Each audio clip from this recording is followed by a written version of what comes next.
안녕하십니까 여러분. 오늘 영상에서는 몽골 출신 유망주 잉쿠 씨가 왜 한국 국적을 선택하며 자신의 배구 인생 전체를 걸었는지 그 숨겨진 진짜 이유를 깊이 있게 파헤쳐 보겠습니다. 한국 배구계를 뒤흔든 이 결정은 단순한 국적 변경이 아니라 삶의 경계선을 다시 긋는 선택이었습니다. 잉쿠 씨는 어느 날 갑자기 귀화를 선언한 것이 아니었습니다. 그녀가 한국에서 밟아온 모든 과정과 쌓아온 경험은 단순한 외국인 유학생이라는 틀로는 더 이상 설명할 수 없는 깊이를 갖고 있었습니다.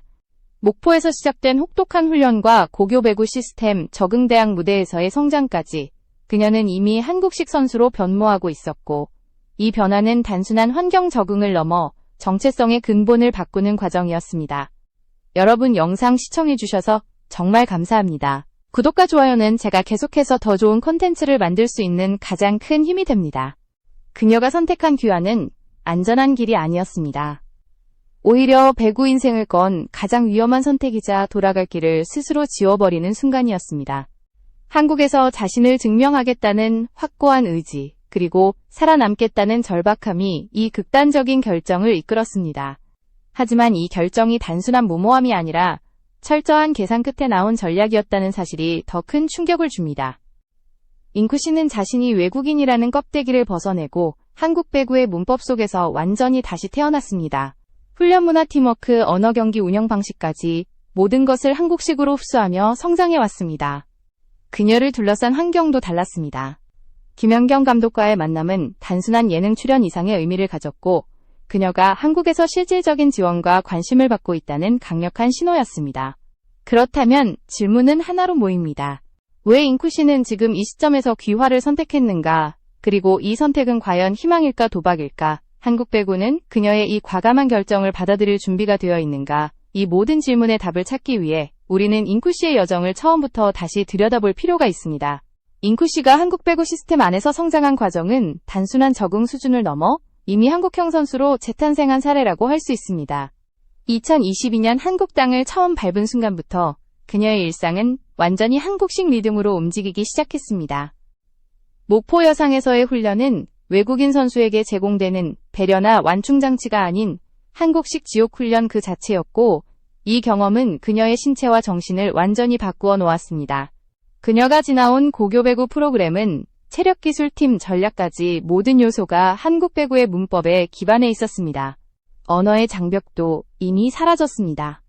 코트 위에서의 작전 전달 경기 중 커뮤니케이션 훈련 지시까지 그녀는 한국 선수들과 똑같이 한국어로 움직였습니다.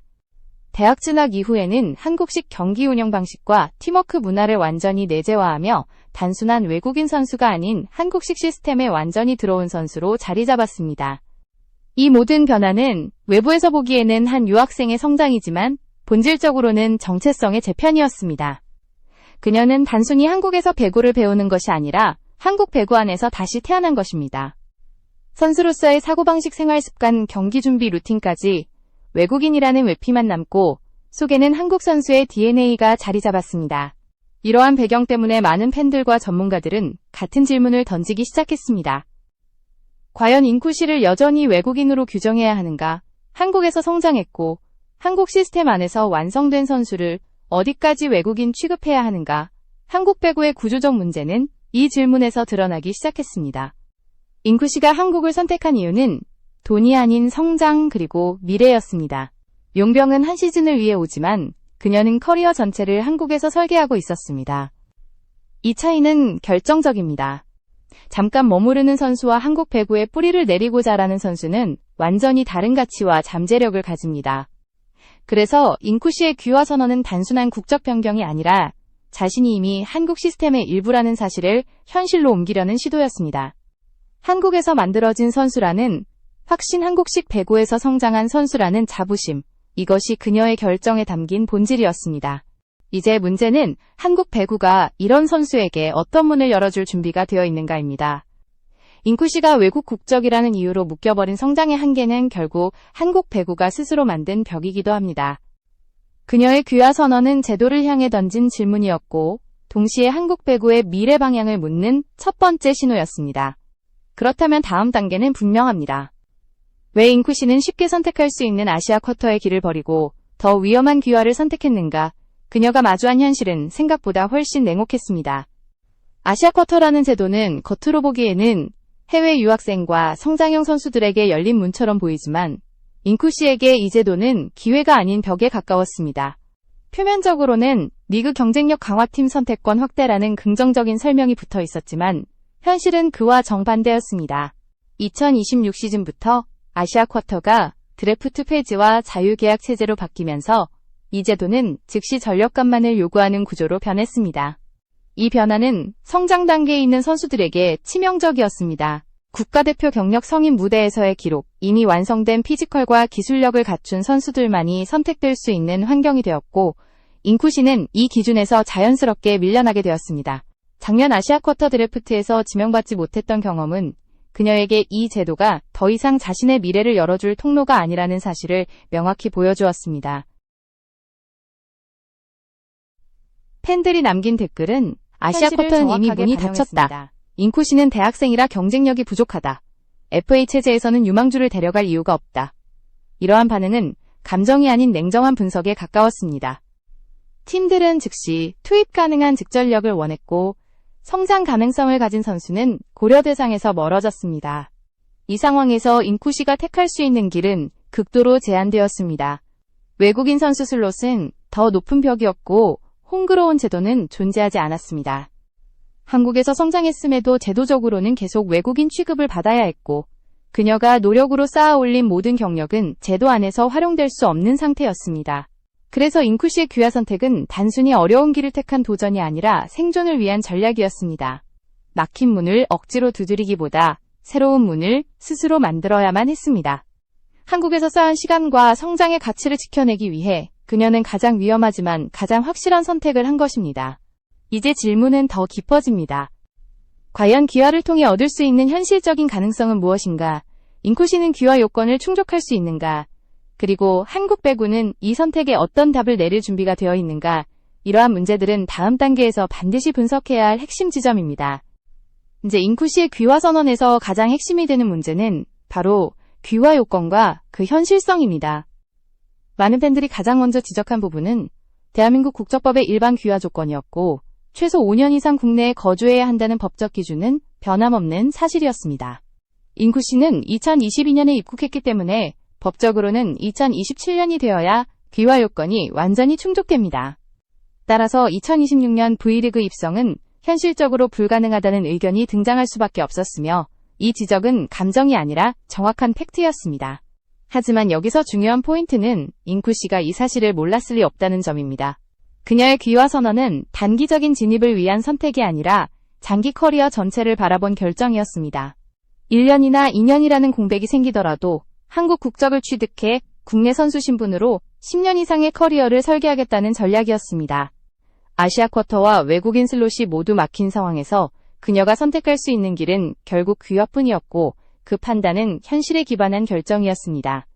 전문가들의 의견도 분명합니다. 특별 귀화는 어렵지만 일반 귀화는 충분히 가능성이 있습니다. 언어 능력, 한국 생활 적응도, 교육과정, 학업 이수도 등 잉쿠 씨가 가진 여러 요소는 법무부 심사에서 긍정적인 요인으로 작용할 수 있습니다. 일부 전문가들이 귀화 성공 가능성을 약 70% 이상으로 예측하는 이유도 여기에 있습니다. 물론 2026년은 불가능하지만 2027년 이후의 V리그 진입은 충분히 현실적인 목표입니다. 그렇다면 귀화 이후의 경쟁력은 어떠한가? 이 부분이야말로 한국 배구가 고민해야 할 지점입니다. 프로 무대에서 살아남기 위해서는 단순한 신체 능력이나 공격력만으로는 부족합니다. 잉쿠 씨는 대학 무대에서 압도적인 피지컬과 강력한 공격력을 보여주고 있지만 리시브와 수비 운영 능력, 경기 전체를 읽는 집중력 등은 아직 완성되지 않은 부분입니다. 전문가들이 공격형 선수보다는 공수 겸장으로 성장해야 한다고 조언하는 이유도 여기에 있습니다. 하지만 그녀는 아직 20대 초반이고 성장 가능성은 매우 높습니다. 귀화를 통해 국내 선수 신분을 얻게 되면 팀의 장기 프로젝트로 육성될 수 있는 기회가 생기고 빠른 성과를 강요받는 외국인 선수 신분보다 훨씬 안정적인 환경에서 발전할 수 있습니다. 즉, 잉쿠 씨의 귀화 선언은 위험한 도박처럼 보이지만 장기적으로는 오히려 가장 합리적인 투자이자 성장 전략이 될 수 있습니다. 이제 남은 질문은 하나입니다. 잉쿠 씨가 만들어낸 이 선택을 한국 배구가 받아들일 준비가 되어 있는가? 그리고 이 선택이 그녀의 커리어뿐 아니라 한국 배구 제도 전체에 어떤 변화를 불러올 것인가? 이 문제를 확인하기 위해 우리는 유사한 과거 사례와 앞으로 다가올 비교 지점을 반드시 살펴봐야 합니다. 잉쿠 씨의 귀화 선언은 한국 배구에서 처음 등장한 사례가 아닙니다. 이미 몽골 출신 여머르가 그 길을 먼저 걸었고 귀화 후 2023년 드래프트에서 1순위로 지명되며 실제로 V리그에 입성했습니다. 이 사례는 귀화가 단순한 희망이나 상징적인 선택이 아니라 현실적인 진입 루트가 될 수 있다는 사실을 증명했습니다. 하지만 여머르의 성공만 보고 잉쿠 씨가 같은 결과를 얻을 것이라고 단정할 수는 없습니다. 왜냐하면 그 옆에는 정반대의 결과를 겪은 다미라가 있기 때문입니다. 다미라는 여머르와 함께 한국 배구에 도전했지만 규정 변화와 나이의 제약을 넘지 못하고 결국 모국으로 돌아가야 했습니다. 두 선수의 차이는 결정의 타이밍, 지원 환경, 그리고 제도의 변화였습니다. 이 지점에서 잉쿠 씨는 두 길의 중간에 서 있습니다. 여머르처럼 빠른 결단과 준비를 마쳤고 다미라보다 더 젊고 더 일찍 한국식 시스템에 적응했습니다. 이 점은 확실한 장점입니다. 게다가 잉쿠 씨에게는 다른 누구도 가지지 못한 강력한 지원 요소가 있습니다. 바로 김연경이라는 존재입니다.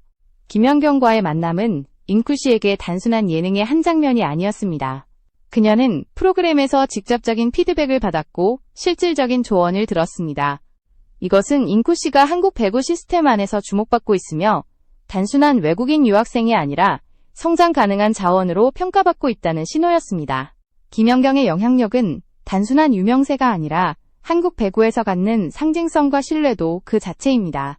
이러한 존재가 잉쿠 씨의 성장 가능성을 인정했다는 사실만으로도 그녀의 귀화 결정은 결코 무모한 도전이 아니라는 것을 보여줍니다. 이제 남은 질문은 매우 단순합니다. 한국 배구는 잉쿠 씨를 받아들일 준비가 되어 있는가? 제도와 규정은 물론 각 구단의 선택도 매우 중요합니다.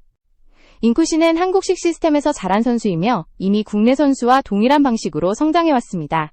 그녀의 귀화 선언은 한국 배구가 스스로 키운 인재를 스스로 사용할 수 있는가라는 질문을 다시 던지고 있습니다.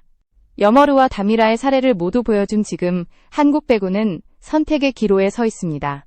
성장형 선수를 제도적으로 배제하는 구조를 유지할 것인가? 아니면 한국에서 자란 선수들에게 새로운 기준을 열 것인가? 잉쿠 씨의 귀화 선언은 그 선택을 더 이상 미룰 수 없다는 신호였습니다. 이제 공은 KOVO와 각 구단으로 넘어갔습니다. 그녀의 귀화 여부는 단순히 한 선수의 미래뿐 아니라 한국 배구가 어떤 방향을 선택할 것인지 보여주는 시험대가 될 것입니다. 그리고 마지막 질문은 우리에게 돌아옵니다. 만약 당신이 구단주라면 잉쿠 씨를 지명하겠습니까? 그녀의 선택은 이미 끝났고 이제 답을 내릴 차례는 한국 배구입니다.